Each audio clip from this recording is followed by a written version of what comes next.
He was a millionaire CEO with ice in his veins, feared in boardrooms, praised in headlines, untouchable by scandal or sentiment. She was a quietly brilliant strategist, divorced, guarded, and driven by a rule she never broke: never fall for the boss. But when a snowstorm traps them in a remote mountain cabin, far from the rules, the meetings, and the walls they've built, something begins to melt. Was it just the cold? Or had something warmer been growing between them all along? Why did he, a man of strict policies, look at her like she was the exception? And why did she feel safest in the presence of someone she should have feared? Two people, one rule, and a silence thick enough to hold everything they never said until now. This isn't just a love story. It's a story about timing, restraint, and the courage to choose again. Ready to feel something real, like share, and subscribe to our channel. Let the story begin. Charlotte knew the first rule when joining Rosemont Timber and Logistics: never get personally involved with anyone in senior leadership. She had heard it in the hallway whispers, seen it etched between lines of company policy, and most importantly, she had lived it before. Her last position had ended with more than just a resignation letter. It had cost her peace of mind, a fragile self-worth, and a marriage that had unraveled slowly over 2 years. So, when the offer from Rosemont came with a substantial salary, relocation bonus, and a reputation for old-school professionalism, she didn't hesitate. She packed up her one-bedroom apartment in Albany and headed north to Vermont, eager for a clean slate in a town where nobody knew her name. The air here was different, crisper, quieter, the kind that carried the scent of pine even through closed windows. And the office, an elegant mix of rustic timber and modern glass, was unlike anywhere she had worked before. Though nestled against a forested ridge, the headquarters of Rosemont Timber and Logistics felt less like a corporate building and more like a retreat from noise. But Charlotte knew even beauty can't hide tension. The company was in transition. After a series of scandals involving outdated logging practices and a PR disaster that nearly halved its stock value, a new CEO had been brought in, Garrett Stone. The name came with weight, Forbes covers, aggressive turnarounds, a track record of both brilliance and bluntness. Charlotte had read about him, a man known for rebuilding legacies, but never staying long enough to build relationships. A loner, some said. Others just called him efficient. Charlotte didn't care either way. She had been hired not just as a communication strategist, but as a buffer, a liaison between Garrett's sharp reforms and the nervous executive board. They called her a fixer, but she preferred translator. She knew how to read a room, how to say hard truths gently, how to make people feel heard without giving away power. That was her gift. So, on her first day, she wore navy blue, steady, professional, nothing too bright, nothing inviting. Her heels clicked lightly across the wooden floors as she made her way to the main conference room for the leadership introduction. She expected a firm handshake, a dry agenda, and a long morning of polite corporate smiles. What she didn't expect was him. Garrett Stone wasn't the man in the photos? Yes. The salt and pepper hair and chiseled jawline were accurate, but photos didn't capture his stillness. The way he stood without fidgeting, as if his presence filled the room without needing permission. He wore a charcoal gray sweater over a white dress shirt, no tie, sleeves rolled just enough to hint at muscle, no ring, no visible tells. He greeted each executive with a nod, not a smile, and waited until everyone had settled before speaking. His voice was lower than she expected, steady, deliberate. We're not here to preserve the past. We're here to earn the future. Silence.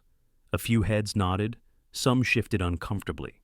Garrett continued, outlining his 100-day plan: transparency, accountability, and zero tolerance for internal politics. No back channels, no favoritism, and most notably, no personal entanglements within direct reporting lines. Charlotte's breath caught for half a second. Maybe it was the phrasing. Maybe it was the way he said it, looking not at the whole room, but at her, just briefly. A half second longer than polite. Her spine straightened, lips pressed together. She reminded herself, "You're not here for stories. You're here for strategy." The meeting moved on, but Charlotte's thoughts lingered behind his words. She had heard policies like this before, usually written, rarely spoken aloud, and never with such firmness. It was almost personal. By the end of the hour, Garrett had said nothing inappropriate. No jokes, no informal nods. He hadn't even addressed her by name. But still, when he walked past her chair to leave the room, his eyes caught hers again just for a flicker, a glance, unreadable, no warmth, no chill, just a pause. Charlotte stood there a moment after the room emptied, her notes untouched, her throat dry. She didn't believe in signs anymore, or instincts, or moments that lingered without meaning. Those had failed her once before. Still, as she walked to the break room to refill her coffee, her pulse was too quick, her hands too careful on the lid. Back at her desk, she glanced once more at the policy handbook lying neatly on the corner. Section 4.1.3, Workplace Conduct and Relationship Boundaries. It was clear, strict, enforced. And yet, a thought whispered in the corners of her mind, small, almost timid. What if the one man who made her feel seen was the one man she could never have? She shut the thought down, sealed it like she sealed the lid of her coffee mug. Charlotte tightened the lid on her coffee mug and her emotions alike. She was here to work, nothing more, nothing less. But somewhere deep inside, something stirred. It was just a team briefing, just another presentation. The fluorescent lights hummed above as Charlotte moved through her slides, her voice steady, her expression composed, charts, forecasts, risk mitigation proposals, all the things she had mastered over the years. She knew where to pause, when to breathe, how to pitch her tone just sharp enough to command attention without coming off as stern. It was her comfort zone. But then he leaned back. Garrett Stone sat at the end of the long walnut table, arms folded, his gaze steady, not just on the numbers, but on her, not invasive, not flirtatious, just watchful, focused in a way that felt more personal than professional. Like he was listening not only to what she said, but how she said it, as if he were reading between her sentences. Charlotte shifted her weight, only slightly, continued the presentation. But the back of her neck tingled, that unmistakable hum of being seen, even when you're pretending you're invisible. After the meeting, he offered a simple nod. "Nice work," he said, almost too quiet to be heard over the sound of chairs scraping against the floor. And then he walked away. That was all. A nod. 2 words. But it was more acknowledgement than most had received from him in weeks. In the days that followed, their interactions grew more frequent, by necessity. At first, their roles overlapped heavily in the new policy rollouts. As Garrett tightened internal controls, Charlotte was tasked with making those policies digestible to nervous managers and skeptical department heads. She translated intent into action, vision into language. He noticed. She didn't seek his approval, but when it came in subtle ways, it lingered. A slow nod during a tense meeting, a rare thank you after a particularly delicate briefing, once in a crowded hallway. He stepped aside to let her pass. Their shoulders brushed for a fleeting second, and she felt it long after the contact ended, not because it was physical, but because it was deliberate. He could have just said, "Excuse me." He didn't. It was nothing. All of it absolutely nothing. And yet, she found herself cataloging these moments, quietly, shamefully. She scolded herself each time. This was not why she came here. She had promised herself that Rosemont would be different, that she would be different. But every time he walked into the room, her senses sharpened. Not because he was charming, he wasn't. Not because he was warm, he wasn't that either. It was something else, something quieter, like gravity. One afternoon, Charlotte found herself in the break room at the same time as Eileen Shaw, the senior HR advisor, a gentle woman in her early 60s. Eileen carried the air of someone who had seen everything, judged nothing, and kept most of it to herself. They stood by the window, sipping tea and watching the snow fall. Eileen spoke first. "He trusts you, you know?" Charlotte blinked. "Who?" Eileen didn't look away from the window. "Mr. Stone?" Charlotte offered a practiced smile. "He trusts people who deliver results." Eileen glanced sideways. "That may be true, but he watches you differently." Charlotte's fingers tightened around her mug. "I hadn't noticed. It was a lie, a flimsy one." Eileen didn't press, just nodded. Sometimes it's not the words people say that give them away. It's what they don't say when they look at you. And with that, she turned and left, her footsteps soft against the carpet. Charlotte stood there longer than she should have, tea untouched, heart beating too fast for no apparent reason. She told herself not to read into it. Eileen was just being kind, observant, curious, perhaps, nothing more. But that night, Charlotte lay awake longer than usual, the snow tapping gently against her window like a soft question. The week wore on, deadlines loomed, meetings lengthened, the holiday season approached, but the warmth hadn't quite reached Vermont yet, not in temperature, and certainly not in mood. Restructuring brought unrest. Some employees feared layoffs, others grumbled about new restrictions. Charlotte played the diplomat daily. Anne Garrett, always composed, remained a constant presence. Never unkind, never overly familiar, but always there. Then came the night meeting. A systems glitch had delayed an important report. Anne Garrett called a short-notice strategy session for 7:30 up, Mat Museum. The office, dim and quiet, felt different in the evening, like a library left open past closing hours. Charlotte arrived early, setting her notes on the long table. Garrett entered a few minutes later, his coat still damp from the snow. They were alone, except for a junior analyst who sat at the far end, headphones in, head down. The meeting itself was uneventful. They discussed contingency plans, resource realignment, and communication protocols, business as usual. But at one point between updates and silence, Charlotte looked up from her laptop. Garrett was already watching her, not staring, not smiling, just watching. Their eyes met and held longer than before, long enough for something unspoken to pass between them, something unnamed. Then the analyst sneezed, and the moment broke. Garrett returned to his notes. Charlotte didn't. She sat still, hands folded, heart thudding in a way that was neither pleasant nor professional. She felt the edge of something she hadn't expected want, not a crush, not an infatuation, a longing, for something real, for something mutual, for something she knew she wasn't allowed to feel, not here, not now, not again. She left the meeting 10 minutes early, citing an early call the next morning. As she walked to her car, breath fogging the night air, her thoughts tangled with every careful line she had drawn for herself. She reminded herself, don't read into it, but her heart had already underlined the sentence. Garrett never crossed the line, not once. He didn't linger in the hallway. He didn't send late-night emails with hidden meanings. He didn't show up where she was without reason. But it was the space between them that spoke the loudest, full of pauses, silence, and unspoken questions. Charlotte noticed it more now, not because it was obvious, but because it wasn't.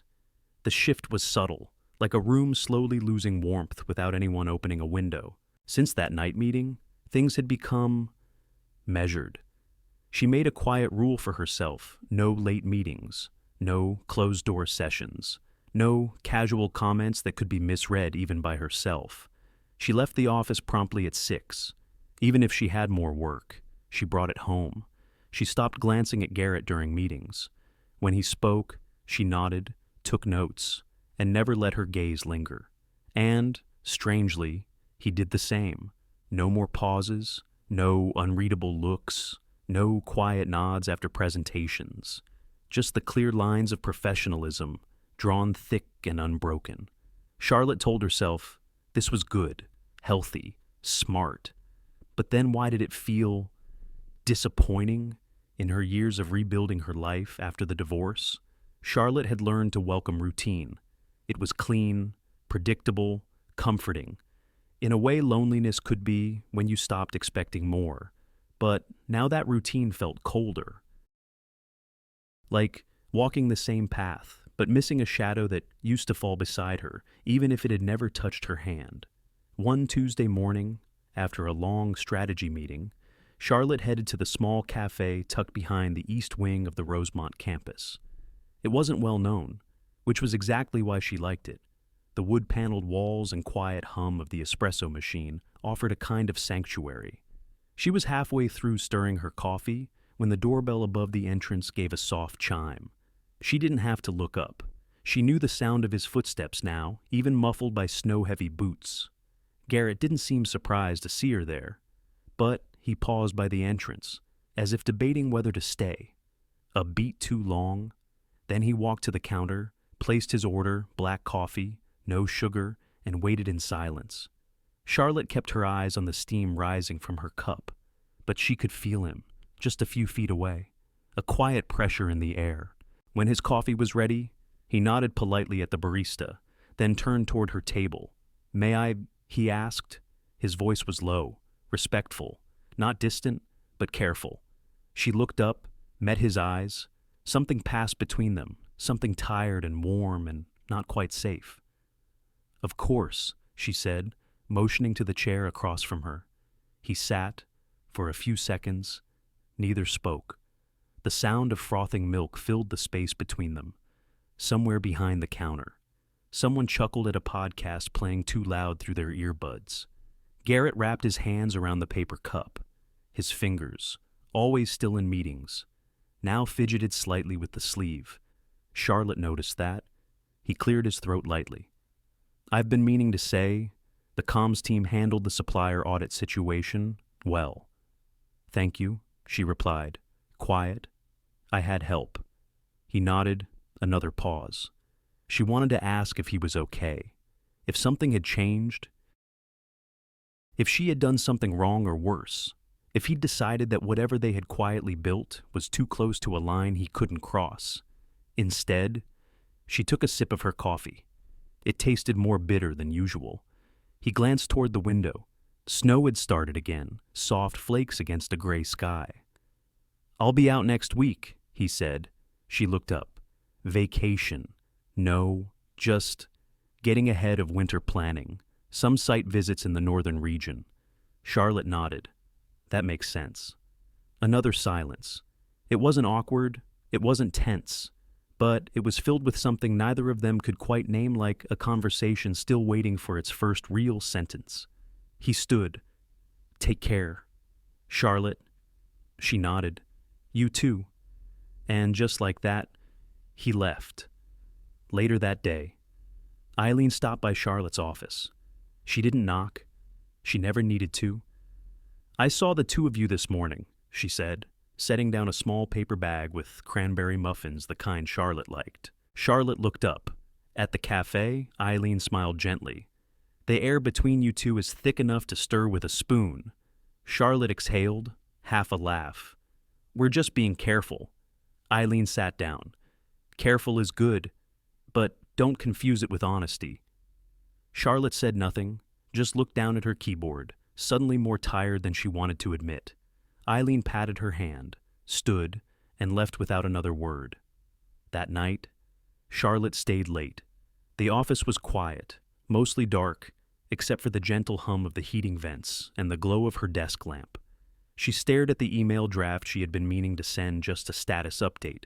Nothing personal, but the words blurred, because underneath the report, underneath the numbers, was something else she wasn't saying, something she'd almost said in the cafe, something about the space between her and Garrett and how, somehow, it had come to matter more than the work. Her fingers hovered over the keyboard, but the words stayed on her tongue, as heavy as Vermont snow, never falling. Vermont's first heavy snow arrived quietly, like secrets settling on rooftops. It wasn't dramatic, no thunder, no sudden whiteout, just a soft and steady fall, blanketing the world inch by inch, until everything that had color was wrapped in stillness. Charlotte sat in the back seat of the company SUV, her gloved hands wrapped around a lukewarm thermos of tea. The trip up to the mountain reserve had gone smoothly.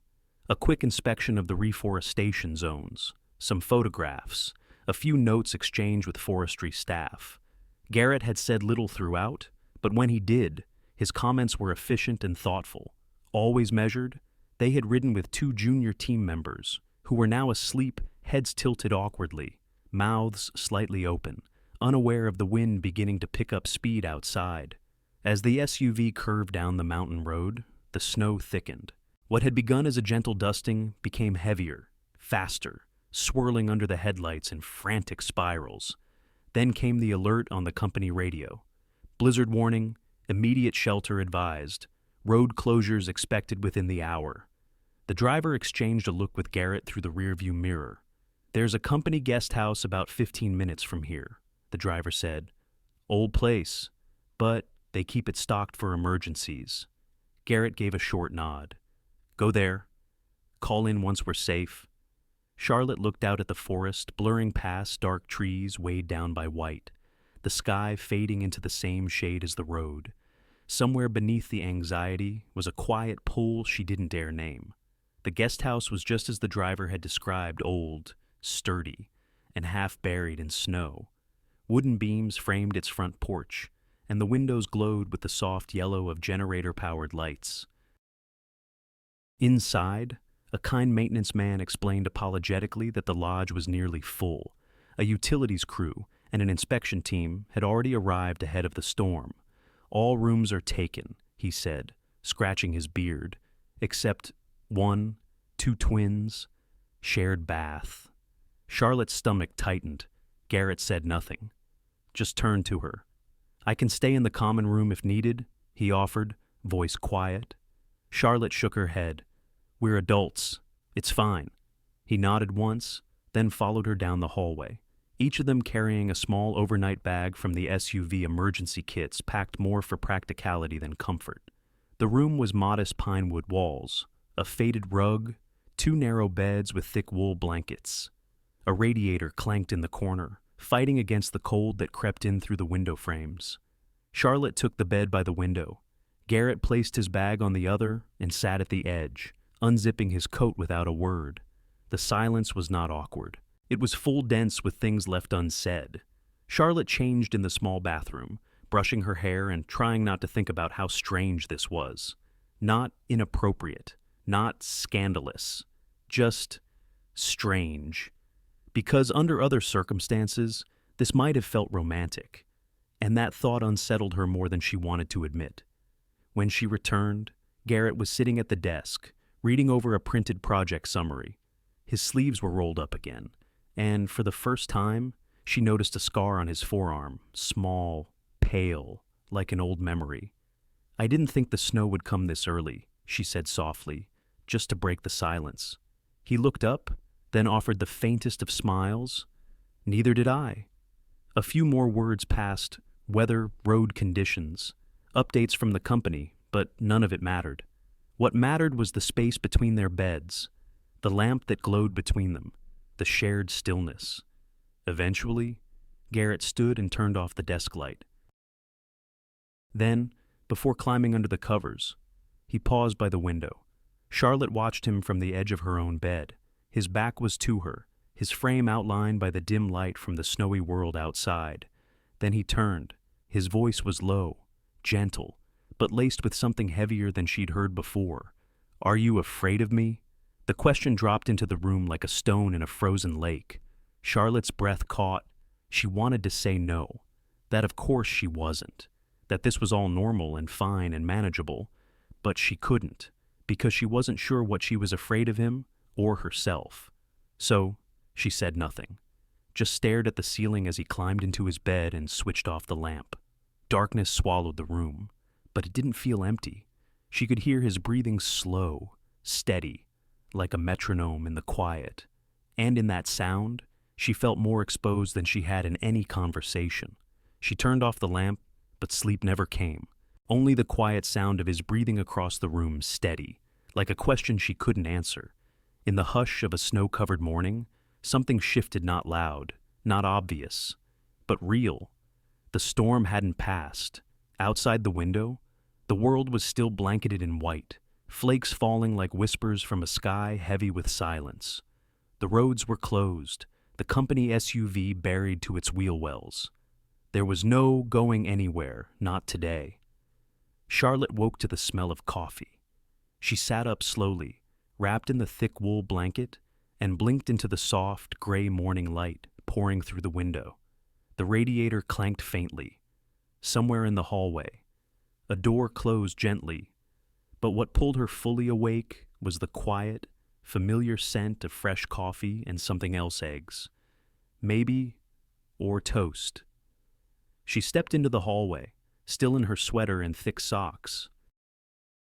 Garrett stood in the guest house's small communal kitchen, his sleeves rolled, a pan in one hand, a spatula in the other.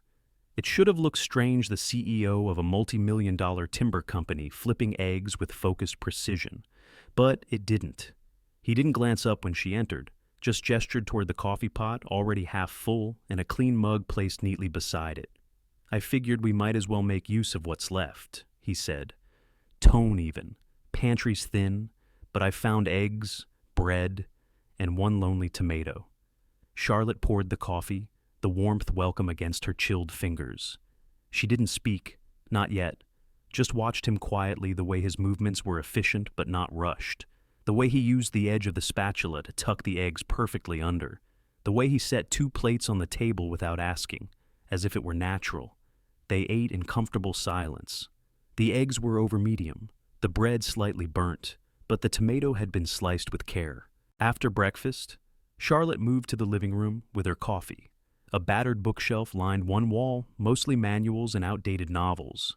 She ran her fingers along the spines, not looking for anything, just letting the quiet settle around her like another layer of snow.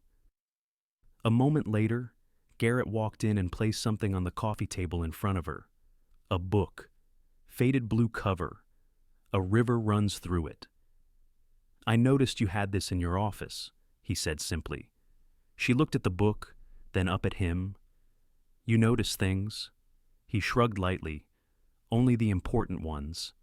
She didn't reply, just opened to the first page and let the silence return. But this silence was different, not awkward, not heavy, just shared. Later, they played cards, some old deck they found in a drawer, the corners soft with use. Garrett wasn't competitive, but he didn't let her win, either. And when she laughed, really laughed at one of his deadpan expressions after losing a hand, he looked at her for a moment longer than necessary. In the afternoon, the snow still hadn't stopped. The world remained hushed.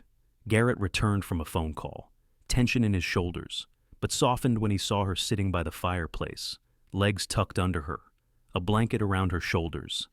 "Bad news?" she asked. He shook his head. "Just logistics. Delays. Everyone's fine." Then, after a pause, he sat across from her. For a moment, he didn't speak, and then slowly, like pulling something from deep water, he began. "When I was 10, he said, my father went out during a storm like this. Said he'd be back in an hour. It took 3 days to find him." Charlotte's breath caught. "He wasn't hurt," Garrett added, "just lost. Said he'd followed the tracks of a deer too far out. Never really explained it." He looked at the fire. "I never liked snow much after that." Charlotte didn't speak. She understood the weight of childhood stories, the ones that didn't leave bruises but lived somewhere softer and deeper. He didn't say anything else, didn't ask her to respond. So she didn't. Instead, she refilled their mugs with hot water and sat back down. Close, but not too close. There was a comfort in his presence now. Not dangerous, not forbidden, just human. She thought about saying something real. That maybe this space, this quiet, wasn't so bad. That maybe she didn't want the snow to melt just yet. She turned toward him, but then the sharp ring of the landline phone on the wall broke through the moment like a sudden crack of ice. Garrett stood quickly and crossed the room. "Yes," he said. A pause. "Understood. We'll stay one more night." He hung up, turned back to her, and for a second, just a second, She saw something in his expression, disappointment, or relief, maybe both. She wanted to say what she had meant to say. The words were still there, hovering just behind her teeth, but she didn't. The moment had passed. The moment slipped between them like melting snow, gone before they could hold it. One email. That's all it took to unravel what she had just begun to trust. The snow outside had lightened a little by mid-afternoon, but the air remained cold both outside the walls of the guest house and, now, within Charlotte. She hadn't meant to see it, hadn't been looking for anything. Her phone had died sometime after lunch, and the spare charger she brought wasn't working. Garrett had offered to let her plug into his portable battery while he stepped into a brief call with operations. The device was sitting on the side table, connected to his phone. When she picked it up to plug hers in, the screen lit up automatically, not fully unlocked, but just enough to flash previews of incoming messages. The first subject line was innocuous. The second, not so much. Charlotte's alignment status from Board Admin Rosemont Corp. Calm. No preview text, no context, just that line. She stared at it too long, then looked away, then back again. Her hand trembled slightly as she placed the phone back down. Suddenly, the soft warmth of the guest house walls felt suffocating. What did it mean, alignment status? It sounded sterile, clinical, like she was a strategic asset, a tool, a box to check off in some broader power play. Charlotte's mind raced. Was this about the policy revisions she had supported last week, the resistance she faced from two senior managers, resistance Garrett had quietly overridden on her behalf? Had this all been a calculation? Was she just a piece on a board? She tried to breathe slowly, to reason with herself. Maybe it was a misunderstanding, a poorly worded subject line. Maybe Garrett hadn't even seen it yet. Maybe. But the room around her was already changing shape. The warmth of the shared breakfast, the softness of his voice by the fire, the small acts of thoughtfulness, they began to feel like illusions. Scripts, plays. She felt her throat tighten. Charlotte walked to her room and zipped her bag. She didn't slam anything. She didn't move fast. Everything was quiet, too quiet. When Garrett returned minutes later, wiping light snow from his jacket, he paused at the doorway when he saw her. "You're leaving?" he asked, frowning slightly. She kept her eyes on the floor as she pulled on her coat. "I've booked a room at the lodge down the hill," she said, voice calm, but brittle at the edges. He stepped forward. "Did something happen?" She shook her head. "I just need some space." Garrett didn't move, but something in his expression shifted a flicker of concern, of confusion, of knowing something was wrong, but not knowing what. "Charlotte." Her name came softer this time. Not commanding, not questioning, just a word left out in the cold. She paused at the door, her hand on the knob. She could have turned around, could have asked about the email, could have said what she saw and how it made her feel. But she didn't, because saying it out loud would make it real, and she didn't want it to be real. So instead, she stepped outside. The cold air hit her like a wave, crisp, sharp, honest. She pulled her scarf tighter and began walking. No car, no driver, just her boots crunching against the snow-covered path that led toward the lower lodge, a 15-minute walk. Maybe 20 in this weather. Behind her, the door creaked once. "Charlotte." His voice again. She didn't stop. She didn't turn. The snow began to fall harder, brushing her coat, her hat, her eyelashes. But it wasn't as heavy as the silence she left behind. She left without a word. But silence doesn't protect a heart already breaking. The snow had crusted overnight. The powder from yesterday now hardened into a thin sheet of ice. Each step Charlotte took on the narrow path down the mountain was careful, deliberate. Her boots crunched into the surface, slow and steady, as if walking too fast might shatter something in the ground or in herself. By the time she reached the lodge in the small town below, her cheeks were flushed raw, her fingers stiff from cold despite the gloves. But it was the quiet that hit her first. That kind of stillness only a snowstorm could bring the world muted, as if holding its breath. Check-in was quick, the room small but clean. Beige carpet, beige curtains, and a single frame painting of a lake in summer. It might have been Vermont in June. She couldn't tell. She didn't look long. She sat on the edge of the bed, peeling off her gloves, her hat, her scarf shedding layers like they were weights. Her shoulders slumped as she stared at the blank screen of the television. She didn't turn it on. Her phone buzzed once, then again. A message from Garrett, just her name. Then a second, "Are you safe?" And a third. Hours later, "Please let me know you're okay." She didn't respond, not because she wanted to hurt him, but because she didn't know what to say. What could she say? "I saw an email I don't understand. And now everything I thought was real feels like a trick that wasn't something you sent in a text." And yet, she checked the screen again, read his words, reread them, then locked the phone without replying. She lay on the bed, arms folded beneath her head, eyes fixed on the ceiling. A pale, nondescript surface, just like the room. She wasn't sure how long she lay there before the tears came. Not loud, not even messy, just slow, tired ones. The kind you don't fight, because they're not asking for anything. She didn't know why it hurt this much. She hadn't promised herself anything. She hadn't let him touch her. She hadn't spoken her feelings, or even truly faced them. So why did this feel like loss? Her mind drifted as it always did in moments like this to memory. A few weeks ago, a day after their first big staff meeting, Garrett had walked beside her down the corridor, their shoulders closed but not touching. He had said, "You speak with clarity," just that, simple, honest. And she remembered the way his voice had held no flattery, no agenda, just recognition. She hadn't realized then how much it mattered to be seen, not just for what she produced, but for who she was. That moment had lodged somewhere quiet inside her, and now it ached. By midnight, she had packed her things again. The roads were still slick, but a company transport vehicle was set to return to the city the next morning. She booked a seat without hesitation. She would leave Vermont early, earlier than planned, earlier than anyone expected. Escape was easier than explanation. Outside, the snow picked up again, tapping against the window like fingers that didn't know how to knock. Charlotte stood at the window, arms wrapped around herself. The town below was still. One street lamp flickered, a dog barked in the distance, and then headlights. A company SUV pulled up in front of the lodge. She watched through the glass, her heart pausing. It was the same vehicle from the mountain. She waited.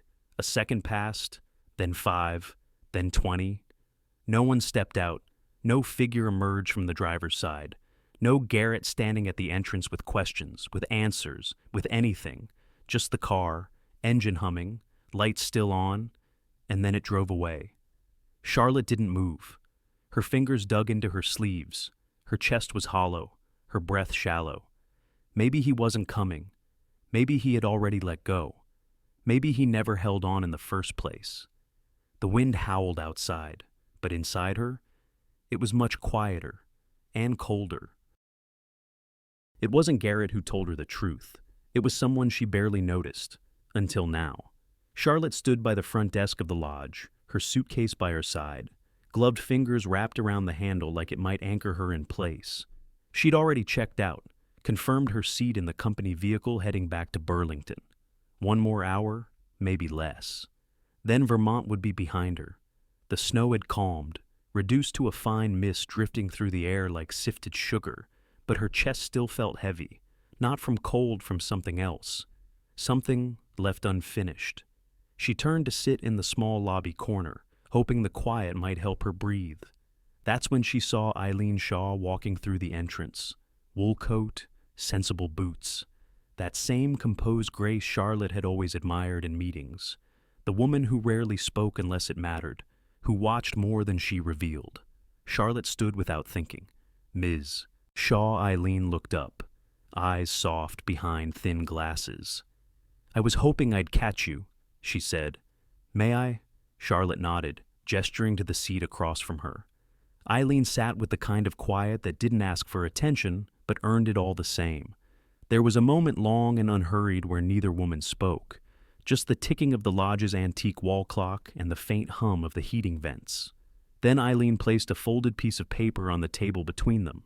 "I don't usually get involved in other people's choices," she said, voice low but steady. "But I think you deserve to know what you almost walked away from." Charlotte didn't reach for the paper. Not yet. She looked up, uncertain. "Is this about yes?" Eileen replied gently. "It's about Garrett. And you." Charlotte's throat tightened. Her fingers curled slightly. "I saw the look on your face yesterday," Eileen continued, "like someone who'd been cut without warning. You don't owe me your story, but I know his, and I think you've misunderstood it." Charlotte's voice barely rose above a whisper. "I saw an email." Eileen nodded. "I know." Charlotte looked away. It felt like I'd been handled, assessed, positioned. "I imagine it did," Eileen said. "But here's what you didn't see." She leaned forward, her voice soft but sure. "Last month, during the board's internal policy review, your name came up, twice. Some on the board thought your stance on external media protocols was too rigid, that it made Rosemont look outdated and flexible. There was a motion to reconsider your placement. Quiet, but real." Charlotte's heart began to beat faster. "No one told me." "No," Eileen agreed, because Garrett didn't let it go that far. Charlotte blinked. What Eileen sat back, folding her hands calmly, he shut it down. "Said your integrity was the exact reason he brought you on. Said we didn't need people who followed trends, we needed people who understood them but didn't bow to them." His words. Charlotte could hardly breathe. Eileen smiled faintly. "The email you saw, it wasn't a directive. It was a pushback. The board wanted to know whether he'd changed his mind after a few public setbacks. He hadn't. His full reply said, and I quote, 'Charlotte is irreplaceable both professionally and otherwise.'" The room went still. Charlotte stared at her hands. They were shaking, not from cold. She finally unfolded the paper. A printed copy of the response. Garrett's words, clean, confident, decisive. The kind of message you didn't send unless you meant it. Irreplaceable. Eileen stood slowly. She placed a hand gently on Charlotte's shoulder. "You're not a woman who needs rescuing, Charlotte, but you do deserve clarity." Charlotte swallowed hard, voice cracking. "Why didn't he tell me? Because he thought respecting your boundaries mattered more than being understood." Charlotte blinked fast, trying to keep the tears from falling. She was tired of crying, tired of not knowing what to do with everything building up inside her. "I thought he was just following orders," she whispered. Eileen smiled, a little sad. "No, dear.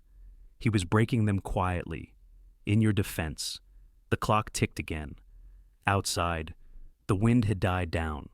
Charlotte stood slowly. She looked at the paper again, then back at the door. The path where the SUV would come. Her escape. But for the first time in days, she didn't want to leave. Eileen reached for her hand. "Don't let the snow cover what was real, dear." And for the first time in days, Charlotte wanted to stay. Some roads are snowed in. Others are just waiting for someone brave enough to walk them again. Charlotte didn't board the company vehicle that morning. She stood by the window of her lodge room, suitcase still packed, coat folded over the chair untouched. Her boarding confirmation glowed on her phone screen for a moment, then faded to black.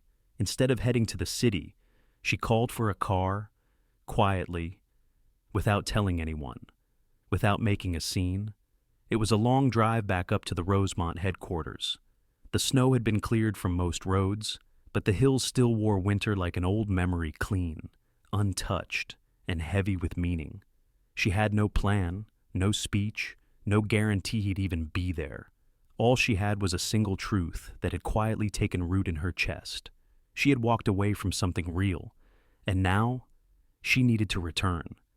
The main conference hall was lit but subdued. A soft afternoon sun filtered through tall windows, landing in amber pools across the long oak table. Charlotte stepped through the side entrance slowly, unsure what she'd find. To her surprise, nearly the entire senior team was seated. As suits, papers, nameplates. The air was formal, expectant, but not tense.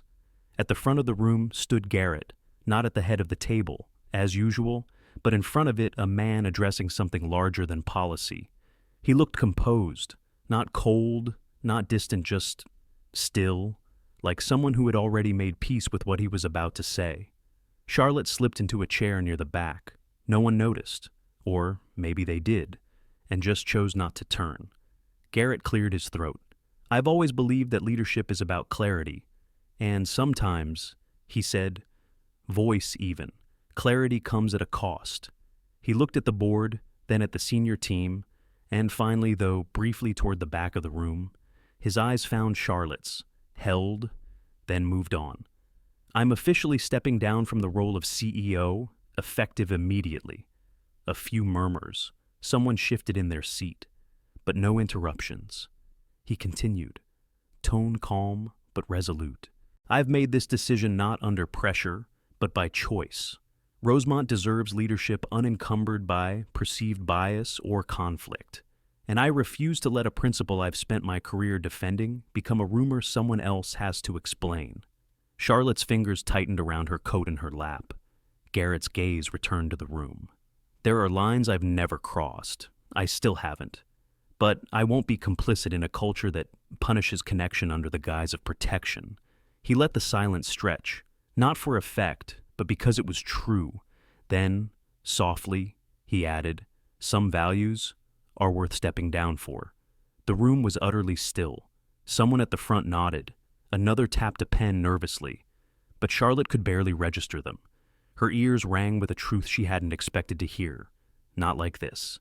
He wasn't stepping down because of her. He was stepping down for her. And suddenly, all the pieces she'd misunderstood clicked into place. The distance. The restraint. The way he never allowed the air between them to tip too far into personal. Not because he didn't care, but because he did enough to protect what he couldn't name aloud. The moment passed. Garrett nodded once to the board, then began collecting his notes. No dramatics, no lingering. He wasn't seeking applause. He didn't wait for questions. He had said what needed saying. Charlotte stood slowly. A few heads turned, but she didn't stop. She walked toward the front of the room, coat still in hand, unsure if her legs were even steady. Garrett looked up as she approached. There was no surprise in his eyes, only a quiet question. One he wouldn't voice, not hear. Charlotte paused just a few steps away. She didn't know what she would say, but she knew one thing, deep in her chest, where the cold had finally begun to thaw. She wasn't leaving this time. Charlotte stood at the edge of the room. She didn't know what she'd say, but she knew. She wouldn't leave this time. Some truths don't need grand gestures, just the courage to say what you never could when it matters most.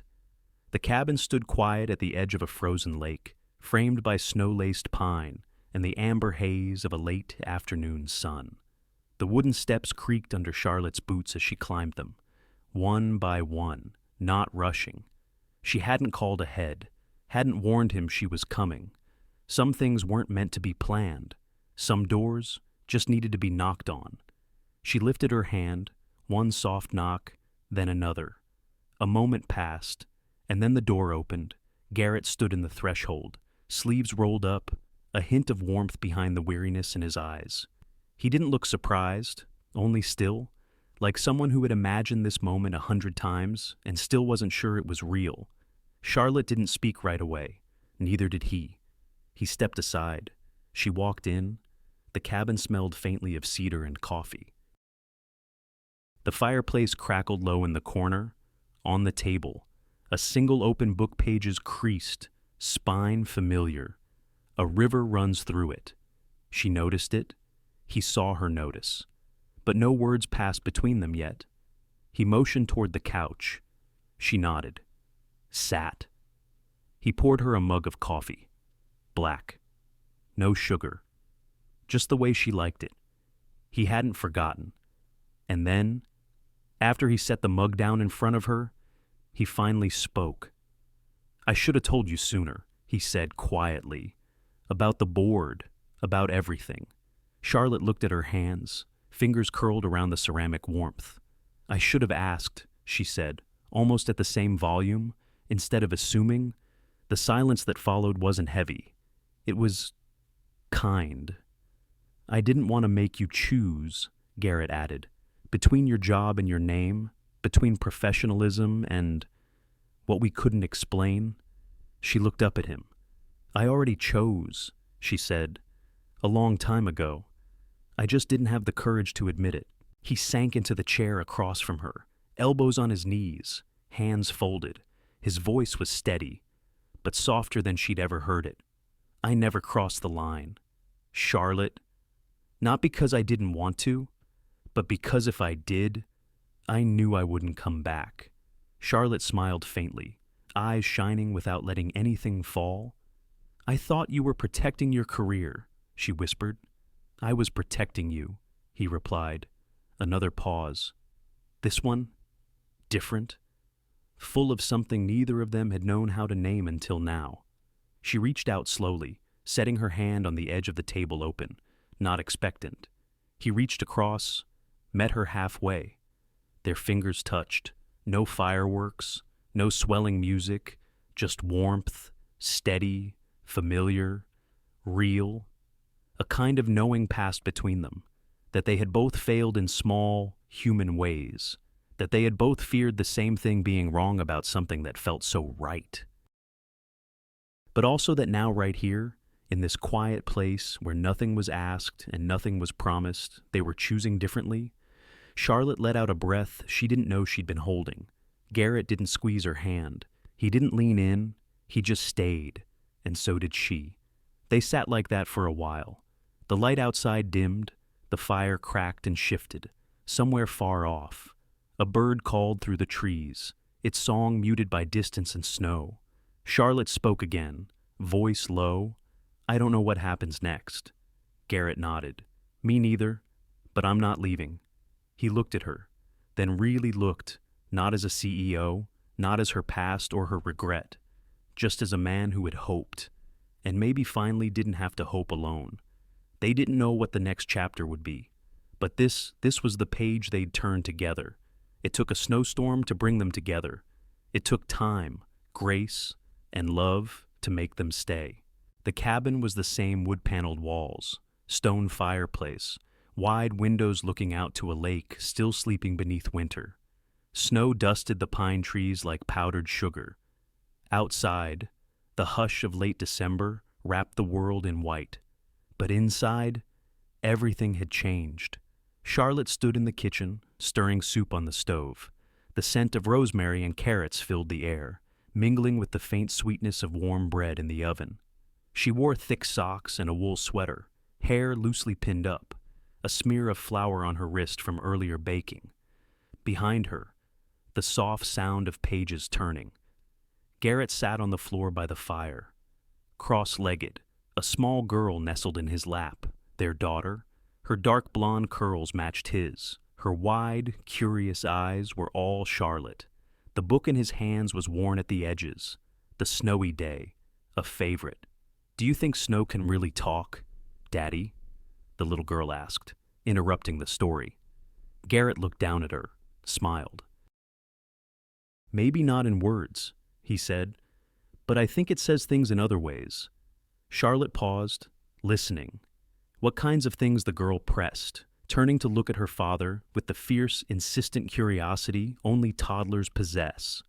Garrett tilted his head, considering, like, slow down, be still, look closer. Charlotte closed her eyes for a moment, letting the words land softly in her chest. He had always known how to say just enough, never more than necessary, but always more than she expected. 2 years ago, this kind of peace had felt like a faraway dream. Now, it was their life. They hadn't rushed anything. After that winter, the one that had nearly broken and mended them in equal measure, they stayed in Vermont, quietly, deliberately. Garrett never returned to the CEO world. He had handed over the role with grace and moved instead into purpose.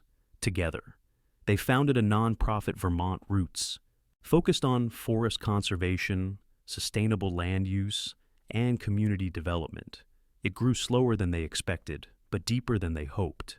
Charlotte, once wary of emotion in the workplace, had become its heartbeat. She handled strategy, education programs, and outreach. Garrett managed the operations and land projects, happiest with boots in the mud and plans in his hands. And in between funding proposals and field work, they made space for family. Their daughter had arrived quietly like a snowflake that settled before anyone saw it fall. The pregnancy hadn't been planned, but it had felt inevitable, as if life had simply waited until they were both ready to receive it. They named her Marilyn, after Garrett's mother, a quiet woman who had raised 3 boys with patience and long afternoons of homemade pie. Now, this cabin, once Garrett's retreat from the noise of corporate life, had become their home. Charlotte carried the soup pot to the table, setting it down with practiced care. She poured water into glasses, lit a small candle at the center, and turned toward them. "It's ready," she said gently. Garrett looked up and smiled, the kind that wasn't just gratitude, but partnership. He scooped up Marilyn with ease, standing as she clung to his neck. "Let's eat, bug," he said, kissing her forehead. Dinner was quiet, full of tiny sounds that meant comfort spoons tapping bowls. Soft laughter when Marilyn dropped a carrot, the creak of the old wood floor beneath Garrett's chair. Later, after the table was cleared and the dishes were soaking in warm suds, Charlotte stood by the window, holding a mug of peppermint tea. Garrett passed behind her, brushing her back lightly with his hand. No words, just touch. They had learned that not everything needed to be said. She watched him settle back onto the rug with Marilyn, open another storybook, and begin to read, his voice low and even, anchoring. And in that small, glowing room, Charlotte felt it rise again, the quiet knowing that sometimes love doesn't shout or chase. Sometimes it waits. Sometimes it watches someone walk away. And still, it stays. Charlotte watched Garrett read bedtime stories and thought the heart always knows its way home. Love doesn't always break the rules. Sometimes it gives us the courage to write better ones. The lights in the ballroom dimmed, and a hush spread across the crowd. Hundreds of professionals, leaders, managers, mentors sat in rows of upholstered chairs, notebooks ready, lanyards swinging lightly at their chests. At the front of the stage, a small podium waited beneath a warm spotlight. Charlotte stepped into it. No fanfare, no announcement, just quiet footsteps and the kind of presence that didn't demand attention but earned it. She wore a charcoal gray dress, understated, elegant. Her hair swept back, a simple pin above her right ear, the one her daughter had insisted on adding that morning, with a whispered, "You'll look strong with this, Mommy." She smiled, but not to the crowd, just to herself. Then she began. "When I first entered the world of organizational leadership, I believed the strongest structures were built on policies, frameworks, boundaries, a pause. Over the years, I've learned those things matter, deeply, but they are only as strong as the people who carry them." Her voice was calm, grounded, each word chosen. "I've worked in companies where trust was a bullet point on a wall, and in teams where it was a living, breathing thing. I've seen rules that protected integrity, and I've seen rules that were shields built out of fear, not principle." She glanced briefly at her notes, though she didn't need them. "What no one tells you," she continued, "is that leadership isn't just about what you know. It's about when to listen, when to stay, when to walk away, and when to return." A shift in the room. It wasn't loud, just a stillness like the air leaning closer. Charlotte folded her hands gently atop the podium. "I'm not here to tell you a love story," she said. "I'm here to tell you a story about integrity, about seeing someone clearly and choosing to stay soft, even when the world expects you to be sharp." A small smile curved the edge of her mouth. "Because the truth is, love doesn't always come crashing in. Sometimes it waits, quietly, respectfully, until you're brave enough to let it change you. She let the silence hang for a breath. Then she closed her notes completely. There was a time I believed that the most important rule in business was, don't get involved. Don't let feelings cloud judgment. Don't let connection blur professionalism. She shook her head softly. But then I learned that real leadership in real life isn't about avoiding the mess. It's about walking through it with grace. She looked out over the room, gaze steady. There are policies, and there are people. But only love teaches us how to truly lead. A pause, then a quiet, grounding exhale. She stepped back from the microphone, offered a small nod, and turned. Polite applause began warm, not thunderous. It wasn't a standing ovation. It wasn't meant to be. It was acknowledgement. It was enough. Charlotte descended the stairs slowly, eyes adjusting to the lower light of the ballroom floor. And there, waiting near the end of the aisle, stood Garrett. No one else would have recognized him in that moment as anything more than a man in a navy jacket, watching quietly. But to her, he was the final sentence in a story that didn't need to be read aloud. He didn't move toward her, didn't reach out first. She reached him. Their hands met. No rush, no grasp. Just a quiet, steady intertwining of fingers. The kind of gesture that doesn't ask questions. The kind that holds answers. They walk side by side toward the exit. No spotlight, no cameras, no lingering crowd. Just them. Outside, the sky had begun to cloud again. Snowflakes drifted slowly, lazily, as if Vermont itself had remembered the day they'd met. Charlotte looked up at the sky, then at him, and she smiled, because she knew now not every love story begins with thunder. Some just begin with snow. Sometimes, love doesn't come crashing into our lives with grand gestures or loud declarations. It arrives quietly through a kind gesture, a held gaze, a silence that feels safe. This story reminds us that real connection often begins where fear ends in honesty, in stillness, in choosing to be vulnerable even when it's easier to walk away. Garrett and Charlotte didn't fall in love like in the movies. They grew into it. Through respect, through space, through mistakes, and the grace to forgive them. It teaches us that the best relationships are not built on perfect timing or flawless choices, but on courage, clarity, and compassion. And perhaps most importantly, it reminds us it's never too late to trust again, to rewrite the rules we once lived by, and to allow love in, even if it shows up differently than we imagined. If your heart still remembers how to hope, then maybe, just maybe, it's already on its way home. Thank you for being here, for feeling with us, and for letting this story touch your heart. If it moved you in any way, please give it a like, share it with someone who needs it, and subscribe to our channel for more stories that speak to the quiet parts of the soul. Your support helps us keep telling stories that matter.